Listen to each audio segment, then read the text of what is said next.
Corin Maddox leaned forward in his seat, fingers drumming lightly against the edge of the pilot's console.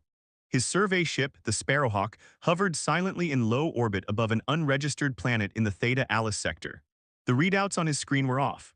The quantum resonance field below pulsed erratically in colors that shouldn't exist on a lifeless world. He frowned. "Isla, you picking this up?" "Affirmative," came the ship's AI voice, crisp and vaguely feminine. "Localized quantum disturbances detected within a 10-kilometer radius of surface coordinates 47.9 minus 22.3. Origin, artificial, unidentified." Corin scratched the back of his neck. "That area is supposed to be empty. No colonies, no research outposts, not even a damn probe. Plot me a descent vector, let's get a look." The ship sliced through the thin atmosphere, dipping beneath the cloud layer. Jagged cliffs of crimson basalt rose in towering formations, casting dark shadows across the valley floor. Sparse vegetation, tough, sharp-leafed shrubs, clung stubbornly to the rocks, surviving in dry pockets of dust and sunlight. The closer they got, the more erratic the quantum readings became. He adjusted the sensors. "Feels like something's broken down or breaking through." A shallow clearing emerged at the base of the cliffs, right near the epicenter of the signal. Corin landed carefully, letting the wind settle around the Sparrowhawk. He strapped on his gear and holstered an old plasma sidearm, a leftover from his days in the Outer Rim military, the kind of habit you never quite dropped. "Isla, keep sensors hot. Alert me if anything starts moving. I'll investigate on foot." Caution advised. Environmental temperature 39.4 degrees C. Oxygen levels, survivable but low. Corin stepped onto the dry soil, his boots crunching over coarse sediment. He moved carefully, eyes sweeping the canyon walls as Isla pinged his HUD with a navigation path. The pulse was strongest just ahead. Then he saw it, a ripple in the air, like warped glass catching the sunlight. His visor adjusted automatically. A cloaking field, flickering erratically, partially concealed a collapsed research pod buried into the cliffside. "Hello," he called out, hands visible. "I'm not a threat, just a pilot checking strange readings. Do you need help?" There was no response at first. Then a movement, fast, graceful, low to the ground. From behind a scorched generator emerged a figure, and Corin froze mid-step. She was stunning, tall, humanoid, but unmistakably Vulpine. Her fur gleamed a rich orange in the light, rippling down muscular arms and over curving hips. Twin-pointed ears twitched with tension, and a long tail flicked behind her in warning. Her golden eyes narrowed, tracking him with a feral mix of suspicion and exhaustion. A jury-rigged weapon, a coil of scavenged parts and raw energy, trembled slightly in her grip. "Don't come closer," she said in a clipped, accented voice. "I am not helpless." Corin kept his hands up. "Not saying you are, but it looks like your gear's on its last legs. My name's Corin, I'm a surveyor, I picked up your signal." She stared for a long moment, then lowered her weapon slightly. "I'm Sela, and I didn't mean for anyone to find me." Just then her legs wobbled and she began to fall. Corin lunged forward without thinking, catching her before she hit the ground.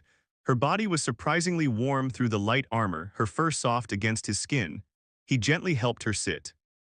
"When's the last time you had water?" he asked, concerned. "Too long," she murmured. "Environmental controls failed. I tried to fix the transmitter, but—" Her voice faded as her eyes closed momentarily in fatigue. Corin reached for his canteen and offered it to her. She took it with trembling hands, her fingers brushing his as she drank. "I'll help you," he said quietly, eyeing the tangled equipment in the corner. "But then you're going to tell me what exactly a Vulpine scientist is doing testing quantum devices on a ghost planet." Her eyes flicked up, and for the first time she smiled, faint, guarded but real. "Deal." Sela leaned back against a cracked support strut, the makeshift shade from her damaged pod doing little to shield them from the relentless suns. Her breathing steadied as the water began to take effect, golden eyes half-lidded in quiet gratitude.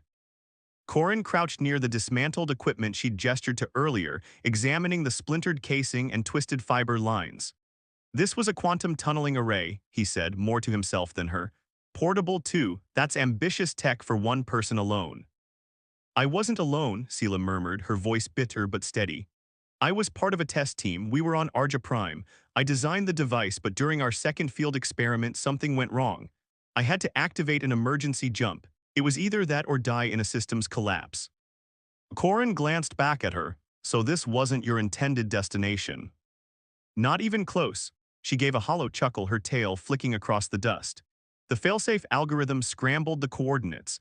I ended up here alone with most of the array fried. The only reason the core didn't vaporize me is because the quantum matrix half failed instead of fully succeeding. He nodded slowly, running his fingers over the hairline fractures in the equipment. And now someone's looking for you. Sela's ears flicked back. Yes, I suspect sabotage. I had no proof at first, but over the last few weeks I started detecting signal pings, encrypted hunting, not helping. Someone back at the facility doesn't want me making it out alive. Corin stood and looked down at her, his expression grim. Well, bad news for them. I've got a ship, supplies, and a very strong dislike for anyone who tries to kill people who don't deserve it. She studied him silently for a moment, eyes narrowing, not in suspicion but curiosity. You trust easily, she said. No, he replied, offering her his hand.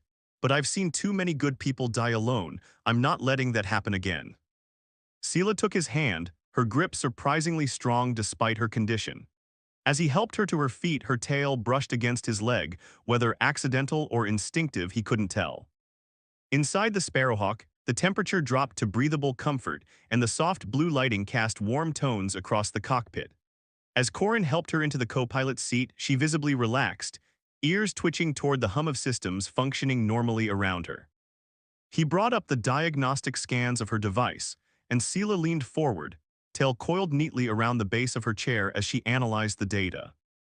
The stabilizer matrix was targeted, she muttered. Precision damage right where the charge harmonics build. No field operator would overlook that. It wasn't an accident. Corin watched her profile as she worked, the subtle shimmer of her orange fur under the soft lights, the delicate patterning along her cheekbones. Then we expose them. You've still got the raw jump data. She nodded, stored on an isolated core, but I need time to reconstruct the logs and rebuild the matrix. And that signal ping I mentioned, it's getting stronger. He turned to the AI. Isla, how far out could a standard Scout-class vessel be to ping us with that signal? Assuming signal delay and encryption scramble, approximately 1 planetary rotation, less if they're using contracted interceptors. Corin turned back to Sela. We've got time, not much but enough. We'll get you safe and we'll find out who sold you out. And if they're already on the way, she asked quietly. He smiled grimly. Then they're in for a hell of a welcome. The Sparrowhawk lifted from the valley floor with a low whine, its engines kicking up a spray of red dust that curled around the landing struts before dispersing into the thinning air. Sela sat quietly in the co-pilot seat, golden eyes tracking the retreating landscape as Corin guided them toward the north. We're headed to a high mineral ridge about 300 km from here, Corin explained, glancing at her. It's an old prospector trick. The local iron and silica disrupt low-frequency scans, should keep us hidden long enough to work. Iron cliffs, Sela repeated, eyes distant. That should mask the quantum core's charge as well if we can stabilize the signal. Her voice trailed off. She was calculating not just the math of her repairs, but the risks involved. He could see it in the tension of her jaw, the tight wrap of her tail around her booted leg. You okay? He asked, softer this time. She didn't look at him, but her voice was honest. I keep thinking about the team. If someone sabotaged my device, it means one of them was involved. People I worked beside for years trusted. You'll find out who, Corin said. But first we make sure you survive long enough to ask the question. She finally looked at him, her eyes shimmering slightly in the cockpit lights. Thank you. He gave a crooked grin. Don't thank me until I get us through this. Just then the console flashed with a warning ping. Isla's voice followed, tone clipped and urgent. Unauthorized trace detected, narrowband signal piggybacking on system diagnostics. Encryption origin matches research facility signatures. Sela's ears flattened. They're tracing the last pulse, the emergency beacon I tried to shut down. Corin cursed under his breath. How close? Assuming direct trajectory and standard interceptor class, 27 minutes to atmosphere breach. He brought up the regional map. The mineral ridge was close, but not close enough to beat the deadline. His eyes moved to the western edge of the range and the swirling mass of a developing storm front. There, he pointed. Sela stared at the display, then back at him. You're not serious. It's the best chance we've got. That storm's a monster, but it'll scatter any tracking signatures. If we slip inside before they break atmo, we vanish. Her ears flicked forward, meaning she was thinking, not just reacting. Atmospheric convection layers could fry the stabilizers if we hit turbulence too hard. We'll thread it low, Corin said. Cut into the dead zone and drop under the radar. You hold that course steady, I'll keep us airborne. For a beat, they simply looked at one another, her golden eyes fierce, unflinching. Then she gave a slow nod. I trust you. The words hit harder than he expected. A few days ago, she hadn't wanted anyone near her. Now she was putting her life in his hands. He banked the Sparrowhawk west, the storm front rising like a wall of swirling rust and lightning. As the winds howled and the ship plunged into the heart of chaos, Sela whispered, almost too quietly to hear, "Don't let go." He didn't answer. He just gripped the controls tighter and pushed the engines into the storm. The moment they crossed the storm's threshold, the world became a nightmare of shrieking winds and boiling clouds. Crimson lightning forked across the sky, slamming into the peaks around them as the Sparrowhawk pitched and shuddered. Sela braced herself against the dash, her claws instinctively extending to steady her grip. Hull stress rising, internal compensators at 80%. I'm aware, Corin muttered through gritted teeth, his hands working the flight controls with surgical precision, pulling them into the narrowest gaps between rock and sky. You just keep that core from tearing a hole in our midsection. Behind them, the quantum array hummed at a pitch just below painful. It wasn't ready for this kind of disruption, not yet, but Sela leaned beside it anyway, her nimble fingers darting across exposed relays. Sparks burst across her knuckles, singeing tufts of fur. Stabilizing the quantum field dampeners, she reported breathlessly, redirecting power from non-essentials. We're a flying coffin, Corin grunted. There are no non-essentials. The ship banked again, slamming through a downburst that rocked the cabin. A warning siren screamed as a proximity alert pulsed across the dashboard. Interceptor entering the storm, Isla said flatly, trailing us 5 km and closing. Damn it, Corin growled, how the hell are they flying in this? Military-grade inertial dampeners, Sela called over the roar. They're here to capture me alive, but they won't hesitate to disable you. Not if I drop them first, he muttered. She looked up sharply. We're not equipped for combats. Who said anything about fighting fair? He toggled the rear sensor feed, eyes narrowing on the pursuing vessel's approach pattern. The thing was sleek, shaped for cutting through wind and gravity like a blade. Its front cannon spun with electric charge. Corin tapped into the terrain mapping system, overlaying the storm's convection flow with topographic elevation markers. The canyon below twisted like a jagged scar, just wide enough. I need 3 seconds of clean stabilizer output, he said. Can you give me that? Sela blinked. 3 seconds, you'll be running blind. I'll be running smart. She hesitated, then turned to the core. Give me a countdown. He flipped the ship into a steep descent, wind screaming past the hull. The pursuing ship adjusted, confident, overconfident. Now, Sela shouted. Corin killed the inertial dampeners, dumped all engine power to the rear stabilizers, and flipped the Sparrowhawk into a reverse spin. It plummeted sideways, angling between cliff faces with centimeters to spare. The pursuing ship followed right into a thermal vortex. A burst of heat lightning struck the interceptor dead-on. The energy surge exploded across its hull in brilliant orange arcs. Sela shielded her eyes. When she looked again, the enemy ship was gone, consumed by fire and falling rock. The Sparrowhawk coasted into calm air on the far side of the ridge. Smoke curled behind them, but they were intact. Shaking, Sela collapsed into the co-pilot's seat. You're insane, she panted. You're actually insane. Corin leaned back, exhaling deeply, sweat plastering his hair to his brow. Told you I didn't fight fair. She stared at him and then, to his surprise, laughed, a low, warm, throaty sound that echoed like a victory cry over the quiet hum of their wounded ship. You just might be the exact kind of crazy I need. The Sparrowhawk landed rough but solid on the narrow plateau nestled within the iron-crusted mountains. A sheen of burned ozone still clung to its hull, and one of the aft stabilizers sparked pitifully as it cooled.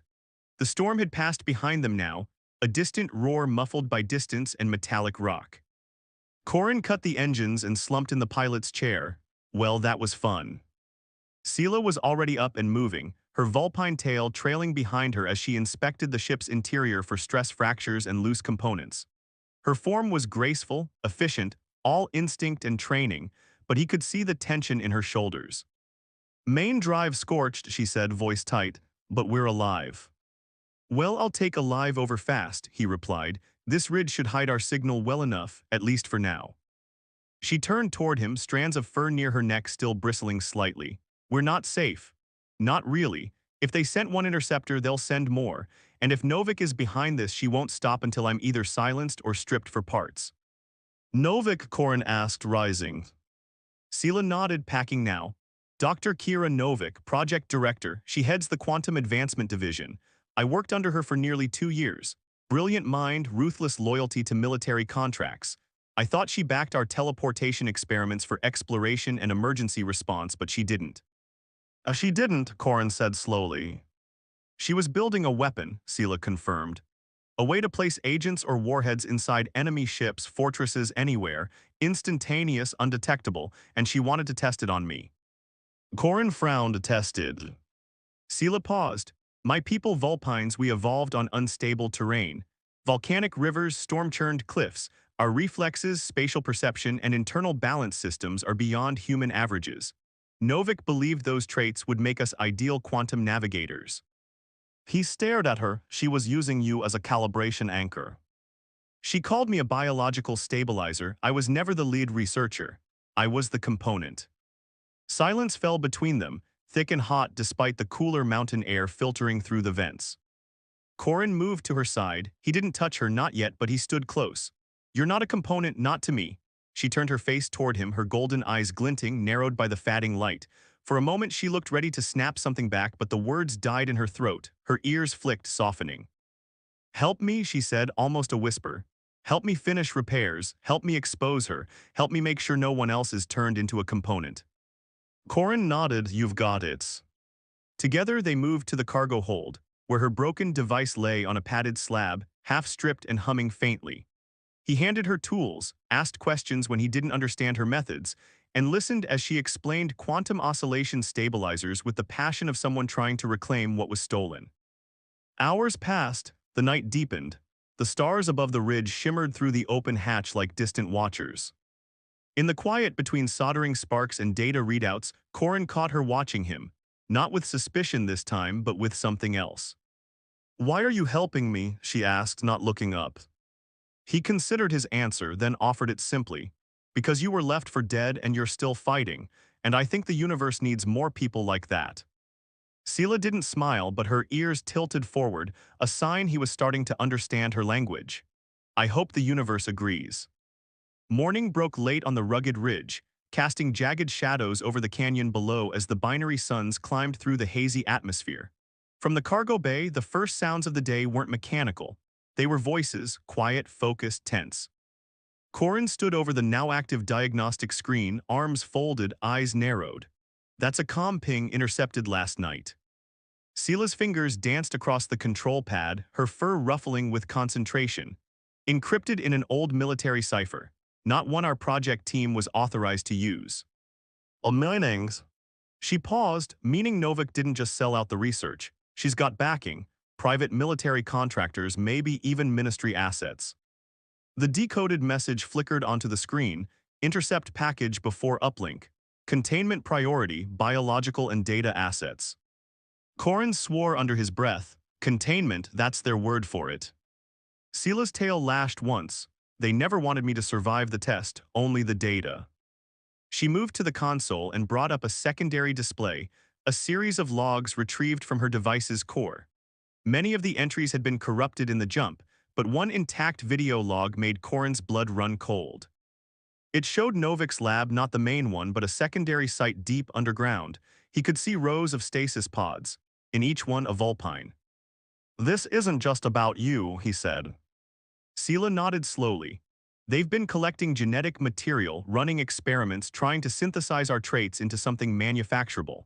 Field soldiers, weapons that heal, adapt, strike faster than a drone's targeting system.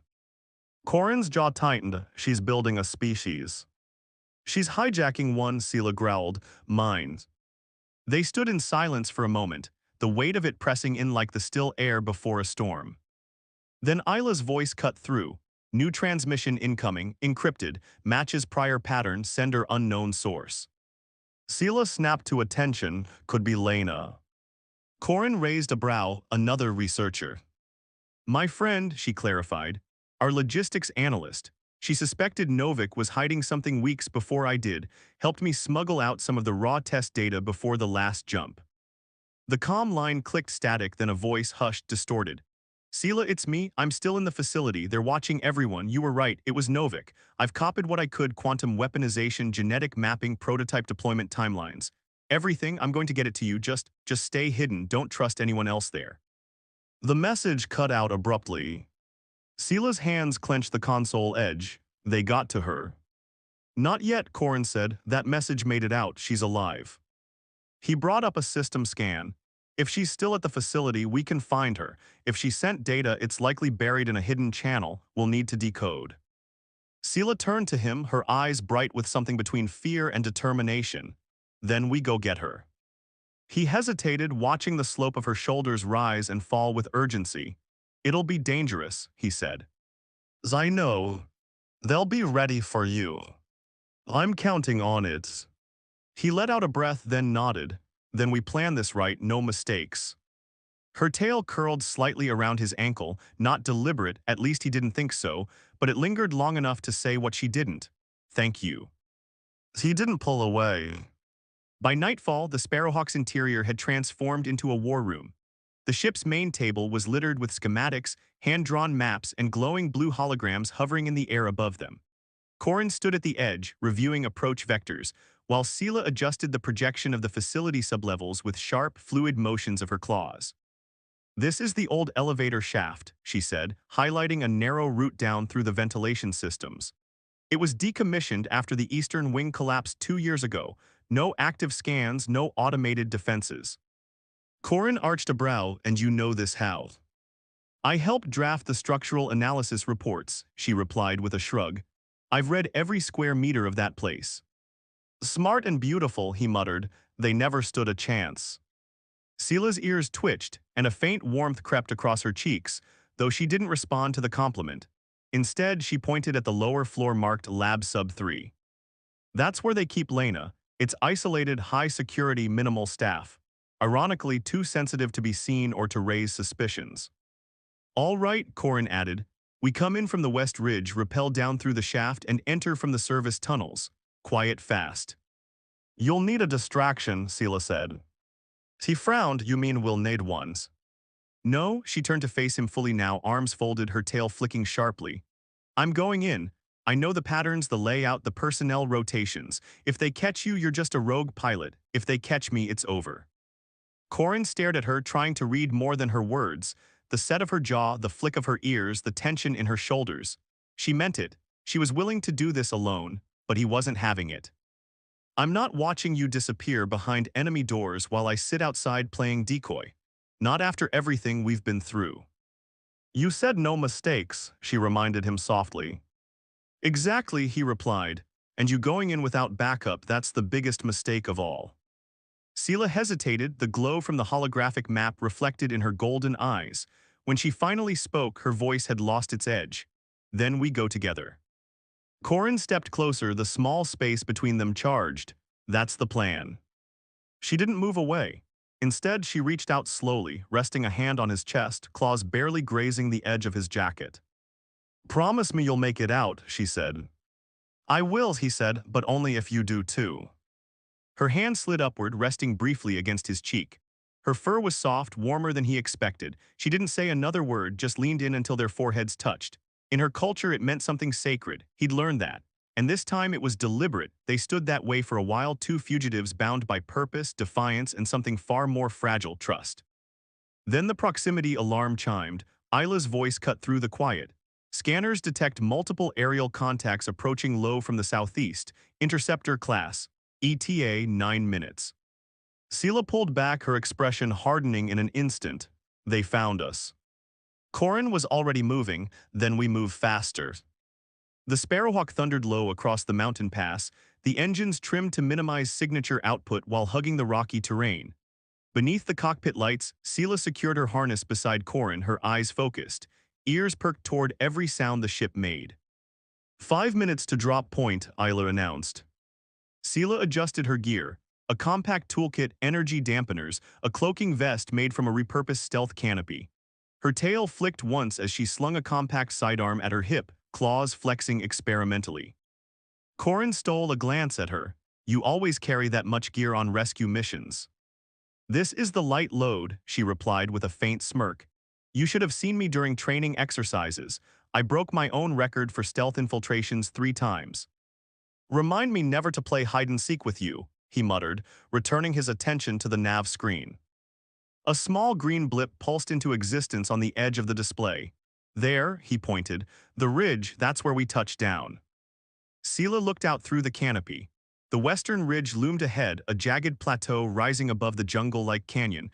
It was secluded, elevated, and almost certainly unmonitored. Almost. As the ship slowed, she turned to Corin. Once we're in, we stay quiet. We reach Lab Sub 3, grab Lena, and get to the extraction point. You have the teleportation beacon. He patted his chest, tuned to our ship's signal, 1 press and we're ghosting out. She nodded, then let's hope we don't need Plan B. Corin brought the Sparrowhawk into hover just above the ridge, and the cargo bay doors hissed open. Cool wind swept in, carrying the scent of mineral dust and ozone. The suns had dipped behind the range now, casting long shadows across the slope. They dropped ropes and descended, one after the other. Corin first, scanning for signs of movement, then Sela with effortless grace, her claws gripping rock and wire alike. They landed silently and pulled the ropes up, vanishing the last sign of their presence. Corin adjusted his visor and tapped the side. You're sure this old shaft isn't monitored? Sela crouched beside the rusted panel built into the stone wall. Positive. Novik had it decommissioned when seismic activity made it too unstable for equipment transport, but it'll hold 2 bodies. She pressed a combination of codes into a corroded keypad, and the ancient metal door groaned open with a hiss of stale air. Darkness stretched downward like a throat. You first, she said, flicking on her visor's infrared mode. Corin smirked. You just want me to trigger any traps? Absolutely. He dropped in, boots landing softly on the old maintenance rails. The shaft was narrow, the air thick with disuse and dust. Sela followed a moment later, barely making a sound. As they descended, they passed old cable lines and cracked conduit channels, half-eaten by rust. Every step brought them closer to the beating heart of the beast. 30 meters down, Sela stopped suddenly, her hand playing against Corin's chest. Hold. He froze. What is it? Voices, 2 guards below us. Corin leaned closer, trying to hear. Muffled but unmistakable armed patrol. Sela's eyes locked with his in the dim glow of their visors. Time to be shadows. And just like that, the predator side of her emerged, elegant, focused, lethal. Corin drew his sidearm and flicked the safety off. They were inside now, no turning back. The shaft opened into a dark, narrow corridor lit only by strips of dying blue light along the floor. Everything reeked of ozone and decay, power systems long untended and repurposed. Sela crouched low, ears pivoting toward the sound of booted footsteps ahead. Her orange fur shimmered faintly, adapting instinctively to the dull light, cloaking her outline in shifting tones of copper and shadow. Corin crouched beside her, 2 voices moving left to right. Sela nodded. East security corridor. There's an old service access behind the piping wall. We'll ghost past them. She moved first, body low and fast, tail trailing just above the floor to avoid drag. Corin followed, clumsy by comparison but quiet enough. They slipped into the narrow maintenance duct behind a bulkhead just as the guards passed, one yawning, the other staring down at a data pad. Neither glanced their way. Once the corridor was clear, Sela activated her small interface. A projection flickered into the air, a floor plan of the sublevels. We're here, she whispered. 3 turns from the auxiliary lift shaft. It'll take us down to Lab Sub 3. If they haven't rerouted security since I left, they won't expect someone coming through the forgotten corners. And that's what I'm good at, Corin said. Getting in, getting out, being unseen. He looked at her, really looked. The tension in her limbs, the slight trembling in her fur. She was afraid, not for herself, for Lena, for what might already be too late. Then let's get her, he said softly. They moved, each step was precise. They avoided main halls, ducked through old coolant conduits and unused crawl spaces. Twice they paused to let patrols pass, each time Sela pressing back against a wall so tight her body practically vanished into the gloom. Corin couldn't stop watching her, the way her tail flicked just before motion, how her ears reacted even before a sound fully formed. She wasn't just navigating this place. She was part of it. They reached the auxiliary lift without incident. Sela tapped the wall panel beside it. "It'll be slow," she said, "but it bypasses primary access points. We'll get to sub-3 without tripping alarms." The lift door creaked open. They stepped inside. The walls closed around them and the elevator began to descend with a quiet hum, the floor trembling beneath their boots. The ride was too long, each second stretched. Corin turned toward her. "Do you think Lena is still?" "She's alive," Sela said, not even hesitating. "If she sent that message, she's fighting, and as long as she's fighting, we don't stop either." Then the lift stopped with a quiet ding. The doors slid open, revealing a sterile hallway flanked by reinforced glass, and beyond it, containment rooms glowing with harsh white light. Corin stepped forward, weapon drawn. Sela followed, every hair on her body raised and alert. The lab was ahead, so was the truth. The moment they entered the lab wing, the air changed. It was too quiet. The silence wasn't peace, it was anticipation, like the breath before a scream. The white light inside the corridor hummed cold against the walls, illuminating display cases, specimen tanks, and digital research consoles arranged with sterile precision. The scent of antiseptic was strong, and beneath it the metallic tang of something else. Sela's fur prickled along her spine. This place hasn't been abandoned, it's active recently. Corin swept his sidearm across the room, clearing corners. "No cameras." "Not here," Sela whispered. "This level is confidential. Only Novik and 2 others have direct oversight." Her words cut off as they turned the final corner.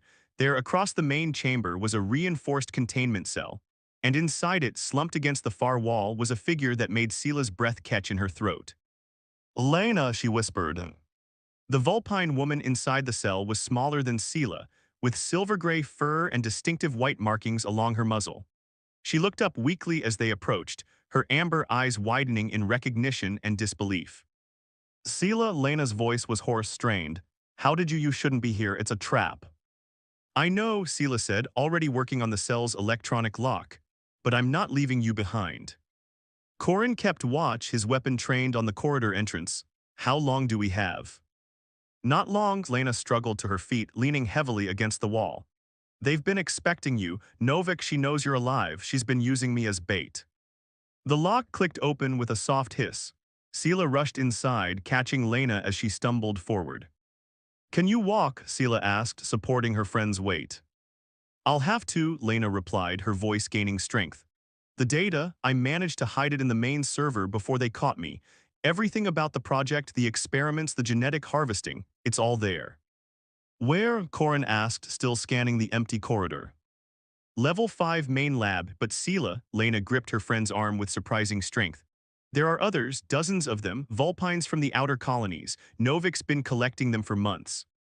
Sela's ears flattened against her head. "Where?" "Sublevel 7, the old containment wing. They're being kept in stasis while she runs her experiments." Corin's jaw tightened. "We can't save them all, not tonight." "We have to try," Sela said fiercely. "I won't leave my people to be turned into weapons." An alarm suddenly blared through the facility, red lights flashing along the corridor walls.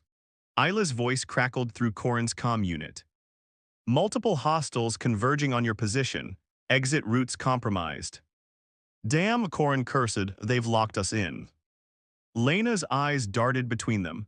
"There's another way out. The old waste disposal system connects to the surface. It's how I was planning to escape before they caught me." "Lead the way," Sela said, shouldering Lena's weight as they moved toward the corridor. Behind them, the sound of boots echoed through the facility, dozens of them getting closer. "This way," Lena whispered, pointing to a maintenance hatch in the floor. "It's going to be tight." As they descended into the narrow tunnel system, the sounds of pursuit faded above them. The tunnels were dark, cramped, and filled with the smell of recycled air and industrial waste.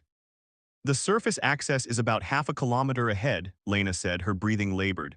"But Sela, we can't just run. If we don't stop Novik now, she'll disappear with the research. Find another facility, more victims."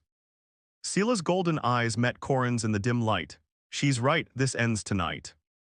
Corin nodded grimly. "Then we make sure it ends right." They pressed forward through the darkness, 3 fugitives against an empire, carrying the weight of an entire species' future on their shoulders.